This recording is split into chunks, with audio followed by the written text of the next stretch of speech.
الامین وعلی آلہ وصحبہ وسلم تسلیما کثیرا اما بعد وقیل لک ثانیا،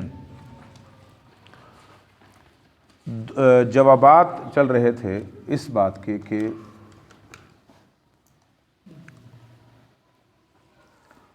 لا اقول ہوا موجود ولا حی ولا علیم ولا قدیر، اسماء و صفات دونوں کے انکاری لوگ، یہ غلات جہمیہ مراد ہیں، یہاں کہتے ہیں کہ ہم رفع النقیضین، نہ لا موجود ولا معدوم۔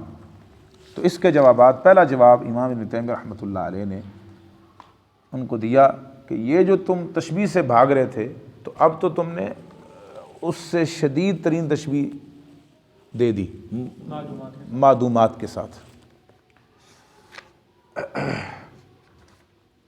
اور وہ کہتے ہیں کہ نہیں، ہم سلب اور ایجاب کے اعتبار سے یہ نقیضین کو رفع نہیں کر رہے، بلکہ عدم اور ملکہ کے اعتبار سے، قبول اور عدم قبول کے اعتبار سے نفی کر رہے ہیں۔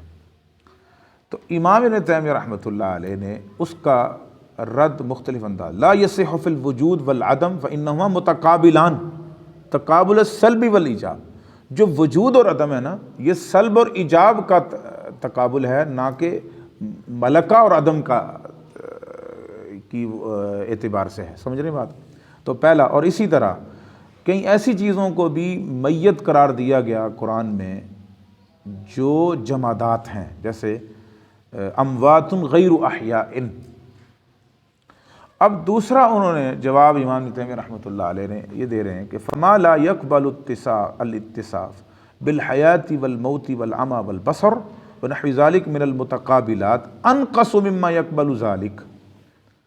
کہتے ہیں کہ اگر اللہ سبحانہ و تعالیٰ کو آپ اس چیز سے متصف کریں کہ وہ عدم قبولیت ہے اس میں، یعنی وہ غیر قابل، اس میں قبولیت کی صلاحیت ہی نہیں ہے، کس چیز کی؟ حیات، موت، عمی اور بصر، ونحو ذالک من المتقابلات انقص مما یقبل ذالک، یہ تو زیادہ نقص اللہ سبحانہ و تعالیٰ کی طرف آپ نے منسوب کر دیا۔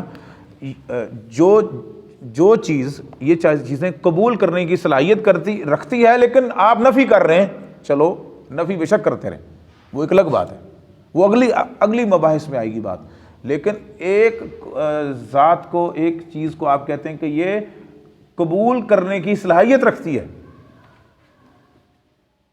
لیکن ہے نہیں یہ صفت اس میں، اور ایک آدمی کے بارے میں یہ کہتے ہیں آپ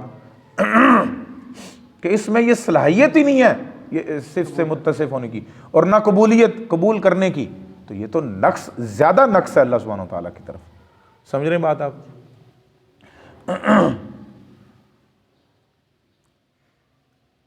فالأعمى الذي يقبل الاتصاف بالبصر اکمل من الجماد الذي لا يقبل واحدا منهما۔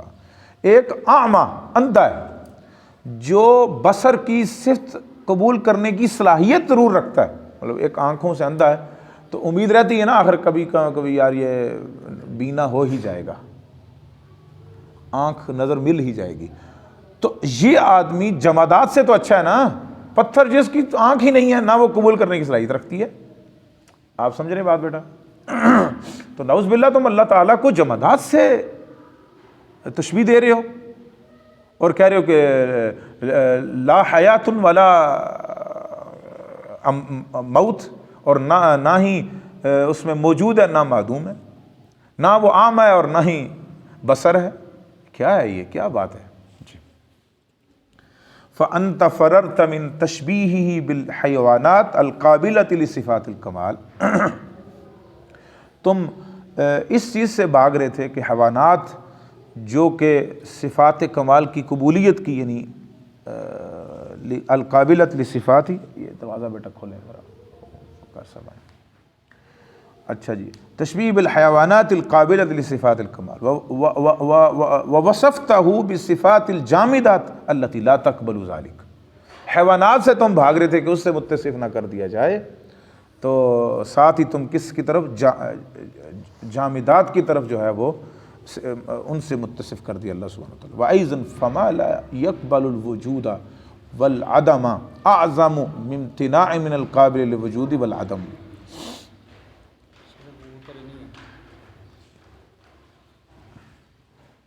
فون تو کر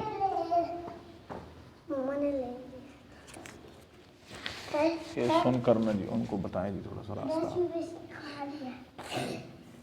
بتا رہے میں بائک پہ چلا جاتا ہوں شاید. ادھر بابا کے پاس آئیں آپ. بابا کے پاس کہہ رہے پاپا کو پیسے کون دیے. آپ نے کہا تھا مما کو دینے. ادھر بات سن.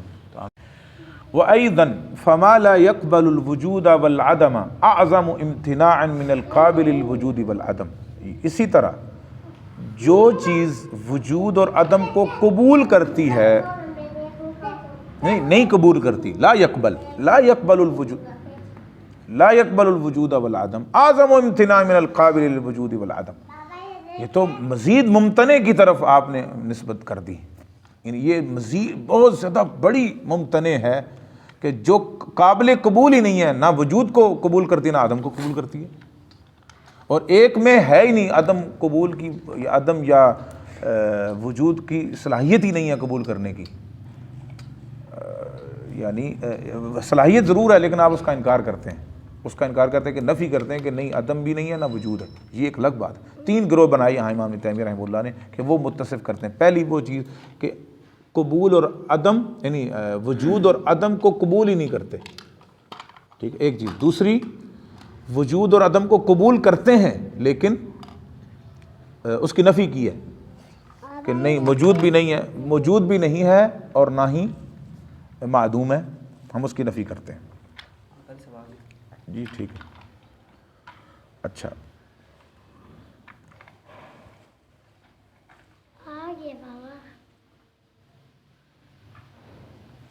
اور تیسرا گروہ وہ ہے جو کہتا ہے کہ ہم نفی نہیں اس بات کرتے ہیں کہ وہ موجود ہے اور معدوم ہے. 3 گروہ بنائی امام تیمیہ. نہیں سمجھ آئی بات. پہلا وہ گروہ کہ جس کا انکار ہے کہ اس میں صلاحیت ہی نہ ہو قبول اور قبولیت کی قبول کی صلاحیت ہی نہ ہو. لا يقبل الوجود والعدم. دوسرا گروہ جس میں قبولیت کی صلاحیت ہے لیکن لا موجود ولا معدوم. تیسرا گروہ اس بات وہ معدوم بھی ہے اور موجود بھی ہے. تو یہ تو 2 آخری چیزیں تو ایک ہی بات ہے نا. ایک ہی بات ہے. لیکن ان آخری 2 سے سب سے زیادہ خطرناک اور ممتنع چیز وہ کیا ہے کہ ایک ہے اللہ سبحانہ و تعالیٰ کو آپ اس صلاحیت اور اس قبول کے ہی سے ہی نفی کر دیں کہ ممتنع سے یعنی یہ سب سے زیادہ ممتنع چیز ہے اللہ سبحانہ و تعالیٰ کے لیے حق میں. بل ومن اجتماع الوجود والعدم ونفیہما جمیعا فما نفیت عنہ قبول الوجود والعدم کان اعظم امتناعا مما نفیت عنہ الوجود والعدم. کہتے ہیں کسی میں آپ وجود اور عدم کی قبولیت کی نفی کریں یہ زیادہ اعظم امتناع ہے کہ جس سے آپ وجود اور عدم کی نفی کریں.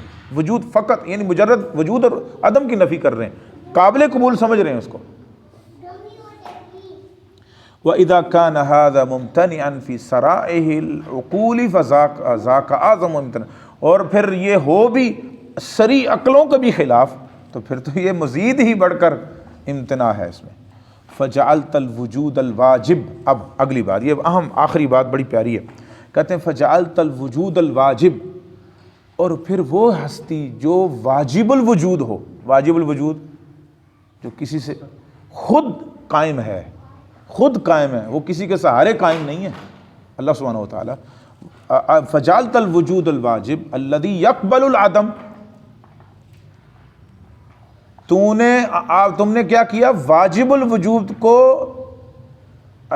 یعنی الذي لا يقبل جو کہ عدم کو قبول نہیں کرتا جو عدم کو قبول نہیں کرتی وہ اعظم من الممتنعات. یہ اس تیسرا جو اعظم ممتنع قرار دیا امام تیمیہ نے وہ کیا ایک آپ کا یہ کہنا کہ وجود اور عدم کو عدم قبولیت قرار دینا یہ تو اعظم امتناع ہے. پھر دوسرا سری عقل کے بھی خلاف ہے, یہ اس سے بھی بڑے اعظم ممتنع ہے. اور تیسری بڑی چیز کہ تم نے واجب الوجود کو لا يقبل العدم, جو عدم کو قبول ہی نہیں کرتا, اس کے بارے میں کہہ دیا کہ جو ہے وہ یہ معدوم ہے, اس کو کہہ دیا یہ معدوم. هو اعظم الممتنعات وهذا غایت التناقض والفساد. نہیں سوری, الوجود الواجب کو جو عدم کو قبول ہی نہیں کرتا, اس کے بارے میں یہ کہہ دیا کہ یعنی 3 گروہ بنا لیے اس بارے میں. کہتے ہیں وَهَذَا أَعْظَمُ الْمُمْتَنِعَاتِ وَهَذَا غَایَةُ التَّنَاقُضِ وَالْفَسَادِ, ایک ایسی ہستی کے بارے میں جو عدم کو قبول ہی نہیں کرتی بلکہ وجود ہے اس کے پاس, اور تمہارے آپس میں کہ نہ وہ وجود ہے نہ عدم ہے, تو یہ تناقض نہیں ہے آپس میں, عقلی طور پر بھی تناقض ہے, اور جو تم کہہ رہے ہو کہ تشبیہ لازم آتی ہے, اس اعتبار سے بھی تمہارا تناقض ہے. تو هَذَا غَایَةُ التَّنَاقُضِ وَالْفَسَادِ, یہ اس عقیدے کا انتہا درجے کا تناقض اور فساد پر دلالت کرتی ہے یہ بات. جی وَهَؤُلَاءِ الْبَاطِنِيَّةُ مِنْهُمْ مَنْ يُصَرِّحُ بِرَفْعِ النَّقِيضَيْنِ, اور یہ جو باطنی لوگ ہیں جو یہ صراحت کرتے ہیں کہ نقیضین کی جو ہے وہ رفع کریں گے, الوجود والعدم, وَرَفْعُهُمَا كَجَمْعِهِمَا, تو دونوں کا رفع ایسے ہی جیسے جمع کرنا. مثلا اگلا گروہ جیسے میں نے بتایا تھا کہ ہم کہتے ہیں لا حی ولا یموت, یعنی یا ولا موت, یا لا عالم ولا جاہل, نفی کے, اور پھر یہ کہنا کہ ہوا عالم و جاہل, یا موجود و معدوم. کہتے ہیں یہ رفع کرنا اور اس بات کرنا ہے, یہ ایک ہی چیز ہے. الوجود کہتے ہیں کہ منہم من یسر برفع النقیضین, الوجود والعدم ورفعہما کجمعہما, ان دونوں کا رفع کرنا نقیضین کا ایسے ہی جیسے جمع کرنا, کیونکہ یہ دونوں سلب اور ایجاب کے ساتھ تعلق ہے. ایک نفی ہوگی تو دوسری کا اثبات لازم آئے گا, دوسرے کا نفی ہوگی تو پہلے کا اثبات لازم آئے گا. تو آپ کہتے ہیں دونوں رفع نقیض ہیں, تو یہ تو ایسے ہی جیسے جمع نقیض ہیں, یہ ممتنع ہے. سمجھ رہے بات؟ تو ان دونوں یہ تو قول پھر ایک تناقض کے شکار ہے باطنیہ کا. وَمِنْهُمْ مَنْ يَقُولُ لَا أَثْبُتُ وَاحِدًا مِنْهُمَا, وہی میں نے بتایا نا, جیسے کہتے ہیں کہ تیسرا جو گروہ میں نے جیسے بتایا وہ کیا کہتے ہیں, میں دونوں کو ہی ثابت نہیں کرتا, یعنی بلکہ یہ چوتھا گروہ بنے گا نا, میں دونوں کو ہی ثابت نہیں کرتا, مطلب میں چپ ہوں. ٹھیک ہے. وَامْتِنَاعُ عَنْ إِثْبَاتِ أَحَدِهِمَا فِي نَفْسِ الْأَمْرِ, کہتے ہیں اس کا یہ منع کرنا, یعنی روکنا اپنے آپ کو کہ دونوں میں سے کسی ایک کی نفی اس بات سے, فی نفس الامر لا یمنع تحقق واحد منہما فی نفس الامر, کہتے ہیں کہ یہ اس بات کو روکتا نہیں ہے کہ کسی ایک کے تحقق کو ثابت کرنے کو روکتا نہیں ہے. کیسے؟ کہتے ہیں ایک جاہل آدمی, یہ تو صرف اور صرف انما ہوا کجہل الجاہل وسکوت الساکت الذی لا یغیر الحقائق. ایک آدمی خاموش رہتا ہے اور میں کسی کو ثابت نہیں کرتا, یار میں چپ ہوں, تو یہ ساکت کا سکوت ہو سکتا ہے, جاہل کا جہل ہو سکتا ہے جو کہ حقائق کو جانتا نہیں ہے, تو اس سے بڑھ کر تو کچھ نہیں. یعنی ایک ساکت کا سکوت اور جاہل کا جہل کسی چیز کے ثابت یا نفی کو ممتنع تو نہیں ہو سکتا نا, مطلب یہ گروہ اس کی کوئی حیثیت ہی نہیں ہے. یعنی یہ ساکت کی طرح ایک سکوت ہے بس, جیسے ساکت خاموش رہنے والا ہے, بس یار میں خاموش ہوں, اور ایک جاہل اپنے جاہل ایک اپنا جہالت کا اظہار کرتا ہے, یار مجھے نہیں پتا. اس سے حقائق بدل جاتے ہیں؟ نہیں, جو حقائق ہیں وہ حقائق ہی رہتے ہیں. تو یہ موقف اختیار کرنے کا کیا مقصد ہے؟ لا اثبت واحدا منہما, یہ تو ساکت کے سکوت سے بڑھ کر اور جاہل کے جہل سے بڑھ کر اور کچھ نہیں ہے. اس سے حقائق تو نہیں بدل جاتے. جی. وامتناع عن اثبات احدہما فی نفس الامر لا یمنع تحقق واحد منہما فی نفس الامر. ٹھیک ہے, یعنی یہ کسی چیز کو ثابت کرنے یا نفی کرنے میں کوئی, یہ تو ساکت کا سکوت ہے اور جاہل کا جہل ہے, اس سے بڑھ کر کچھ ہے. اور جو جاہل کا جہل اور ساکت کا سکوت الذی لا یغیر الحقائق، اس سے حقائق بدل جاتے ہیں نہیں. ادھر آنکھیں بند کر لے، بلی آ رہی ہے. ہاں جی، بلی تو آ رہی ہے، بلی تو آ رہی ہے. جس طرح میں مجھے نہیں پتا جی، جیسے وہ کہتے ہیں نا، ہاں وہ کیا مثال ہے کہ کبوتر کو دیکھ کر بلی آنکھیں بند کر لے، کبوتر آنکھیں بند کر لے بلی کو دیکھ کر، تو بلی تو آ جائے گی. وہ سمجھے کہ بلی نہیں آئے گی اور مجھے نہیں کھائے گی، وہ کھا لے گی. کہتے ہیں نا کبوتر آنکھیں، یہ مثل مشہور ہے کہ ایسی جیسے کبوتر آنکھیں بند کر لے بلی کو دیکھ کر. ایک آدمی کے سامنے حقائق واضح ہیں، وہ کہتے ہیں چھوڑو یار دیکھا جائے گا، اور نہیں کچھ بھی نہیں ہے. کیا مطلب کچھ نہیں ہے؟ اس کو جاننا چاہیے اور اس کے سد باب کرنا چاہیے، یہ مراد ہے. جی چلیں. وَإِذَا كَانَ مَا لَا يَقْبَلُ الْوُجُودِ. اچھا یہ اگلی بات نا پچھلی بات سے ہی متعلقہ ہے، لیکن بہرحال مزید انہوں نے اس کو کھول کر کیا. وَإِذَا كَانَ مَا لَا يَقْبَلُ الْوُجُودِ وَلَا الْعَدَمُ أَعْظَمُ امْتِنَانًا مِمَّا يُقَدَّرُ قُبُولُهُ لَهُمَا مَعَ نَفْيِهِمَا عَنْهُ. کہتے ہیں جب یہ بات ہم نے سمجھ لی کہ جو وجود اور عدم کو قبول ہی نہیں کرتا یہ زیادہ بڑا ممتنع ہے اس سے جو قبول تو کرنے کی صلاحیت رکھتا ہے لیکن نفی کی گئی ہے اس سے کہ ابھی نہیں ہے. فما يقدر لا يقبل الحیات ولا الموت. فما يقدر لا يقبل، اور اسی طرح جو حیات موت کو قبول نہیں کرتا، نہ علم کو قبول کرتا ہے، نہ جہل کو، ولا القدرت ولا العجز ولا الکلام ولا الخرس ولا العمى ولا البصر ولا السمع ولا السمم اقرب الى المعدوم والممتنع. کہتے ہیں جو یہ بھی چیزیں نہیں قبول کرتا یہ زیادہ قریب ہے معدوم اور ممتنع کے. مما يقدر قابلا لهما مع نفيهما عنه. سمجھائی بات آپ کو؟ تو وہی انہوں نے تفصیل سے وحينئذ فنفيهما مع كونه قابلا لهما اقرب الى الوجود والممكن. اور اس وقت فنفيهما ان دونوں چیزوں کی نفی کرنا مع كونه قابلا لهما، ساتھ ساتھ اس بات کے وہ صلاحیت ہے قبول کرنے کی، اقرب الى الوجود والممکن، تو وجود اور ممکن کو ثابت کرتی ہے. دیکھیں آپ دھنگ رہ جائیں گے کہ امام ابن تیمیہ رحمہ اللہ کیسے اللہ کی صفات کو ثابت کر رہے ہیں.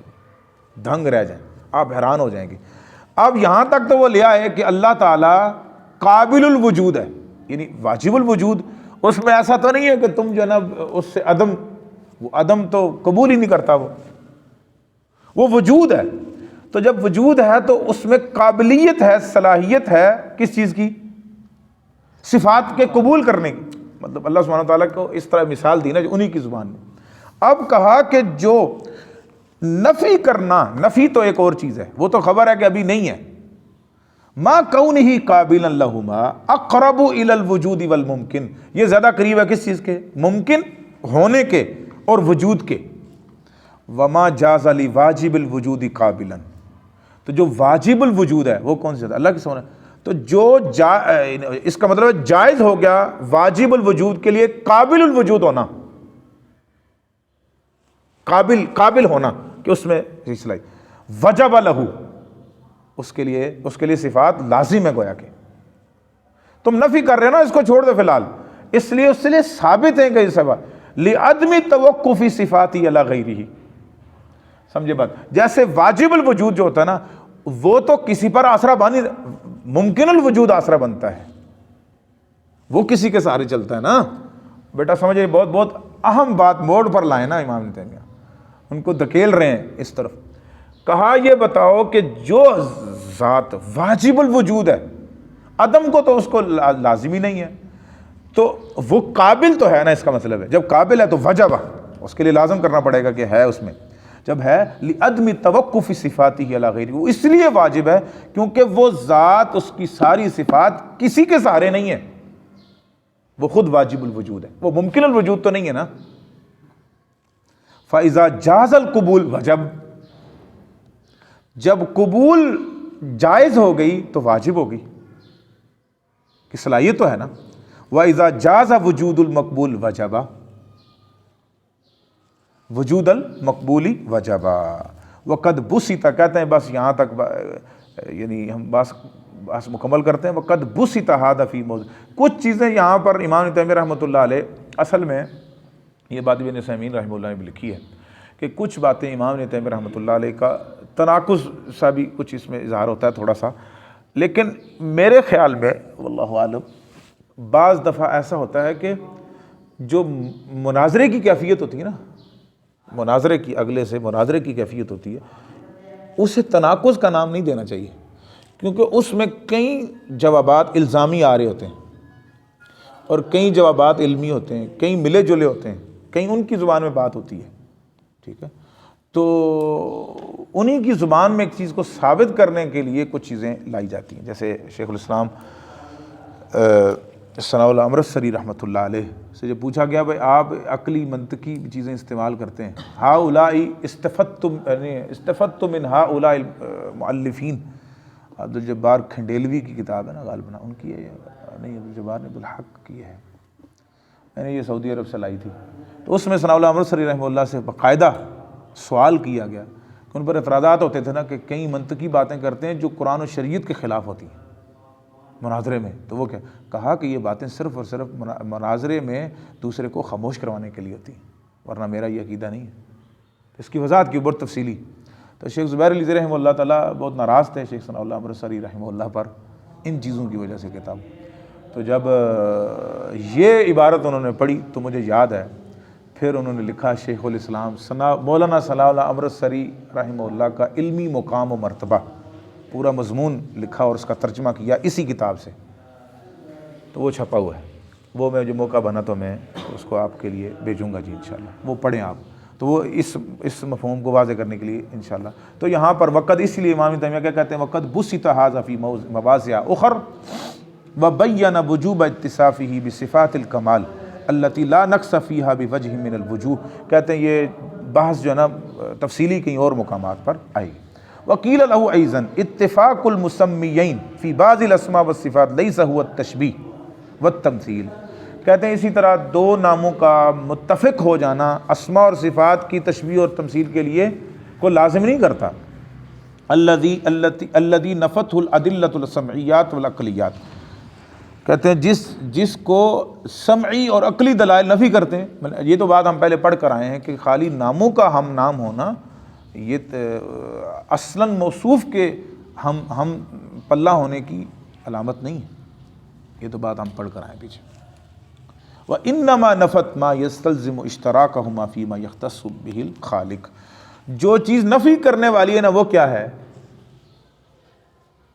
جو چیز خالق کے لیے خاص ہے اس کو مخلوق کے لیے خاص کرنا، اصل نفی کرنے کی یہ چیز ہے جی۔ مما یختص بوجوبہ او جوازہ او امتناعہ، تین چیزیں یاد رکھیں بیٹا، ذاتی صفات، فعلی صفات اور سلبی صفات، یہ تین یہ وجوبی، جوازی اور امتناعی، اس کا نام یہ آپ رکھ لیں۔ وجوبی صفات اللہ کی ذاتی صفات جو اللہ سبحانہ وتعالیٰ جن سے ہمیشہ متصف ہے۔ دوسری جواز جو فعلی صفات ہے، اللہ تعالیٰ جب چاہتا ہے وہ کرتا ہے۔ جوازی صفات یعنی اللہ کے لیے جوازی صفات، جیسے استواء علی العرش، علو اللہ کی ذاتی صفت ہے، استواء علی العرش اللہ کی فعلی صفت ہے، علو اللہ کے ساتھ ہمیشہ اللہ اس سے متصف ہے، اور اللہ نے جب چاہا مستوی ہو گیا، کب چاہا، ثم استوى الی العرش، یہ ثم بتاتا ہے کہ یہ بات کا فعل ہے، ٹھیک ہے۔ اور تیسری امتناعی یعنی منزہ قرار دینا، ٹھیک ہے، فلا یجوز ان یشرکہ فیہ مخلوق، یہ جائز نہیں ہے کہ اس میں مخلوق کو شریک کیا جائے، یعنی جو اللہ سبحانہ تعالیٰ کے لیے، اذ لا یشرکہ مخلوق فی شیء من خصائصہ سبحانہ وتعالی، اللہ سبحانہ وتعالیٰ کے خصائص میں کوئی مخلوق شامل نہیں ہے۔ جی اذان دے دیں، آپ دیں بیٹا، آپ بات اذان دے بیٹا، اسے روک۔